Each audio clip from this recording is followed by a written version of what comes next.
আসসালামু আলাইকুম রহমতুল্লাহি ওবরকাতুহু। সম্মানিত দর্শক, বাংলাদেশের রাজনীতিতে আমেরিকার প্রভাব, আমেরিকার ডিপ স্টেটের মাধ্যমে রাষ্ট্র ক্ষমতায় কারা আসেন, আর সেই ডিপ স্টেট পলিসির কারণে রাষ্ট্র ক্ষমতা ছেড়ে কারা চলে যান, কারা ক্ষমতা হারান, ক্ষমতাহারী ইমরান খানের মতো জেলখানাতে যান, অথবা শেখ হাসিনার মতো দিল্লিতে আশ্রয় নেন, অথবা বাশার আল আসাদের মতো রাশিয়াতে গিয়ে আশ্রয় নেন। আবার অন্যদিকে আমেরিকার তাবিদার হয়ে হামিদ কারজাই হন, কিংবা ধরুন এখন অসীম মুনির থেকে শুরু করে পাকিস্তানের যিনি প্রধানমন্ত্রী রয়েছেন শাহবাজ শরীফ, কত সহজে সেই শাহবাজ শরীফ হওয়া যায়, এগুলো নিয়ে কিন্তু এখন বাংলাদেশে ভীষণ রকম আলোচনা হচ্ছে। তুলনামূলকভাবে একটু কম হচ্ছে এই কারণে যে আমেরিকা এবং ইরানের মধ্যে সংগঠিত যুদ্ধে আমেরিকা নানাভাবে নাস্তানাবুদ হচ্ছে। এই যুদ্ধের পরিসমাপ্তি কিভাবে হবে আজকের দিন পর্যন্ত আমরা জানি না। আজকে যখন এই ভিডিওটি করছি ঠিক সেই সময়টিতে পাকিস্তানে আমেরিকা এবং ইরানের যারা রাজনৈতিক নেতৃবৃন্দ তারা বৈঠকে বসেছেন, কিন্তু মুখোমুখি নন। এখনও সরাসরি তারা একে অপরের সঙ্গে কথা বলা করমর্দন করছেন না।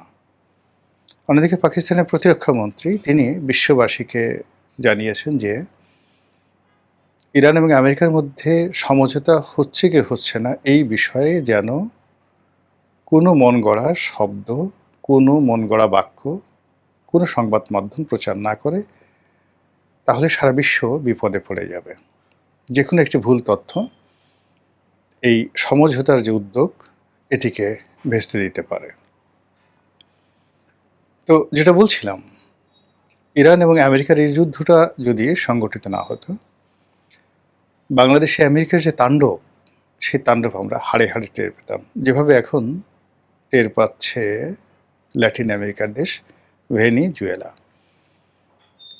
সে দেশের প্রধানমন্ত্রী নয়, সে দেশের রাষ্ট্রপতি মাদুরো, তাকে যেভাবে অ্যারেস্ট করে নিয়ে যাওয়া হয়েছে, তুলে নিয়ে যাওয়া হয়েছে, এটা কেবল সিনেমাতেই সম্ভব, জেমস বন্ড সিনেমাতে সম্ভব। ঠিক একই কাঁধে তাকে তুলে নেওয়া হয়েছে।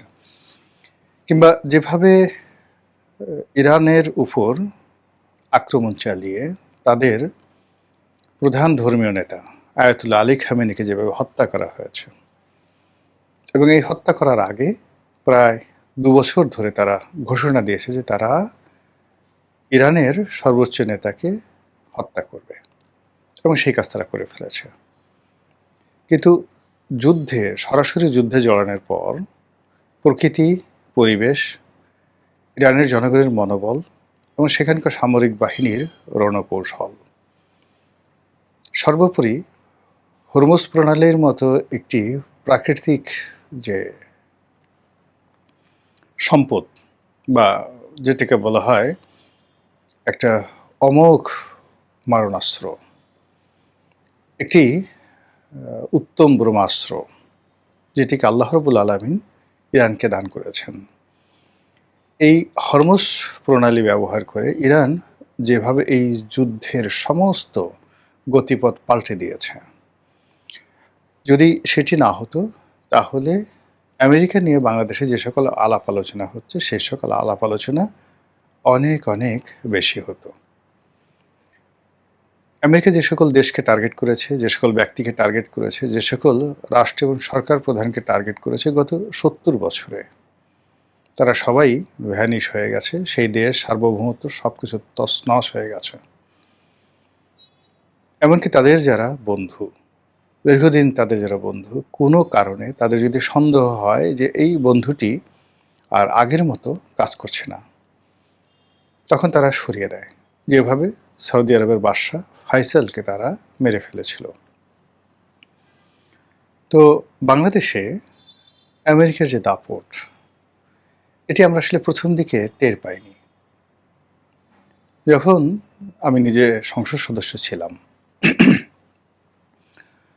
তখন আরও অনেকের মতো আমেরিকার সঙ্গে আমারও ভালো সম্পর্ক ছিল।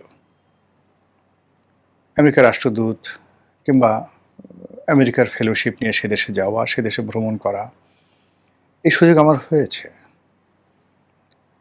কিন্তু তারপরেও আমেরিকা সম্পর্কে যে নেতিবাচক চিন্তা চেতনা, সেই নেতিবাচক চিন্তা চেতনা করার সুযোগ আমার ১ম হয় ড্যান ডব্লিউ মজীনার জামানাতে, যখন তিনি রাষ্ট্রদূত ছিলেন। ওই সময়টাতে শেখ হাসিনা মূলত ড্যান ডব্লিউ মজীনার সঙ্গে খুব খারাপ আচরণ করতেন। তিনি তাকে সেই কোনো সরকারি অফিসে ঢুকতে দিতেন না, এবং বাংলাদেশ সরকারের সকল কর্মকর্তা কর্মচারী, এমনকি এদেশে যারা তথাকথিত আমেরিকার এজেন্ট, তাবেদার বা ডিপ স্টেটের এজেন্ট রয়েছে, তারা সকলেই সরকারের কড়া নজরিতে ছিল যে কেউ যদি আমেরিকান রাষ্ট্রদূতের সঙ্গে দেখা সাক্ষাৎ করে, তাদের সকলের উপর শেখ হাসিনার খড়ক নেমে আসতো। এটা আমার ভালো লাগতো না। আমি মনে করতাম যে এটা একটা অন্যায় হয়েছে। কিন্তু যে কোনো একটা ব্যক্তিগত কারণে যখন এই ড্যান ডব্লিউ মজীনা বা মার্কিন রাষ্ট্রদূত, এদের আসল চেহারাটা আমি দেখতে পেলাম, যে গণতন্ত্র বলতে তারা যা বোঝায় এটি কেবলই মাত্র পাঠ্যপুস্তকে রয়েছে, এবং যখন তাদের স্বার্থের অনুকূলে আসে তখনই তারা কেবলমাত্র গণতন্ত্র রক্ষা করে বা গণতন্ত্রের পক্ষে বলে। আদারওয়াইজ তারা উত্তর কোরিয়ার প্রেসিডেন্ট কিম কিংবা ভ্লাদিমির পুতিন, এদের চাইতেও এরা যার যার অবস্থানে জঘন্য। সেটা মার্কিন রাষ্ট্রদূত, যে কোনো দেশের রাষ্ট্রদূত হন, কিংবা মার্কিন যুক্তরাষ্ট্রের প্রশাসনের একটা সিপাহী হন, পুলিশ হন, ডাজ নট ম্যাটার, সবাই ডোনাল্ড ট্রাম্প। তো এই যে তাদের যে মন মানসিকতা, সেই মন মানসিকতা টের পাওয়ার পর এই রাষ্ট্রটি সম্পর্কে আমার ভিতরে যে নেতিবাচক একটা অবস্থা তৈরি হয়েছে, এবং এরপর থেকে আমি এদেরকে এড়াইয়ে চলি। 2014 সন থেকে 13 সন থেকে আমি এদেরকে এড়িয়ে চলি, এদের ধারে কাছে আমি কখনো যাই না। এবং শেখ হাসিনা তাদের ব্যাপারে যে সিদ্ধান্তগুলো নিয়েছেন, এই কারণে সবসময় তাকে স্যালুট করেছি এবং এখনও করি। কিন্তু শেখ হাসিনা, ডক্টর মোহাম্মদ ইউনূস, প্রথম আলোর মতিউর রহমান, তারপর ডেইলি স্টারের মাহফুজ আনাম, এদের সম্পর্কে তিনি যে নেতিবাচক মনোভাব পোষণ করতেন, তাদেরকে শত্রু ভাবতেন, এটা আমার আসলে পছন্দ হতো না। আমি ওনার সামনে ওনার সমালোচনা করেছি, প্রকাশ্যে সমালোচনা করেছি, নানা রকম কথাবার্তা বলেছি। আচ্ছা, এখন 2026 সনের এই এপ্রিল মাসে আপনার একটু বুকে হাত দিয়ে বলেন তো, যে আমেরিকার বিষয়ে, ডক্টর ইউনূসের বিষয়ে, প্রথম আলো, ডেইলি স্টারের বিষয়ে শেখ হাসিনা যে মনোভাব পোষণ করতেন, এটাকে কি আপনার এখন খুব অন্যায় বলে মনে হয়? শুধু এতটুকুই প্রশ্ন। দ্বিতীয় প্রসঙ্গে আসি। যেহেতু শেখ হাসিনা দ্বারা আমি ক্ষতিগ্রস্ত হতাম, তারপর ক্ষতিগ্রস্ত হয়েছি, সেই কারণে কি হতো, তিনি যাদেরকে অপছন্দ করতেন তাদের প্রতি আমার একটা দুর্বলতা কাজ করত। তিনি জামাতকে অপছন্দ করতেন, জামাতের ব্যাপারে আমার একটা সহানুভূতি কাজ করত।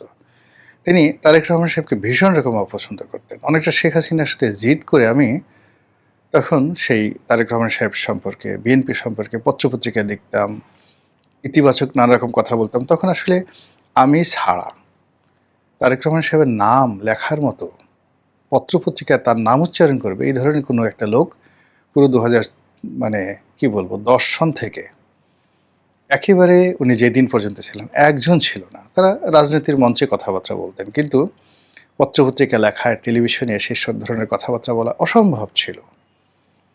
তো এই যে কথাগুলো বলেছি, তার সঙ্গে সঙ্গে আবার তিনি আমেরিকাকে যেভাবে অপমান করতেন, এটা 2014 সন পরে আমি মনে করেছি এটা সঠিক আছে, কিন্তু তার আগ পর্যন্ত আমার মনে হতো শি ইজ রং।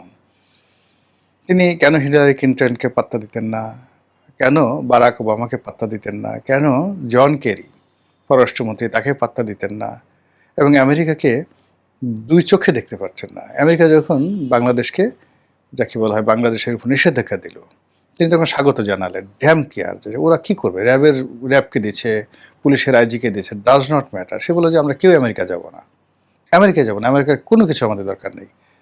তো তারপর তিনি টিকে ছিলেন। তো যখন দেখা গেল যে তার সাথে আর পেরে উঠছে না কূটনৈতিকভাবে, তাকে চাপ প্রয়োগ করে কোনো কাজ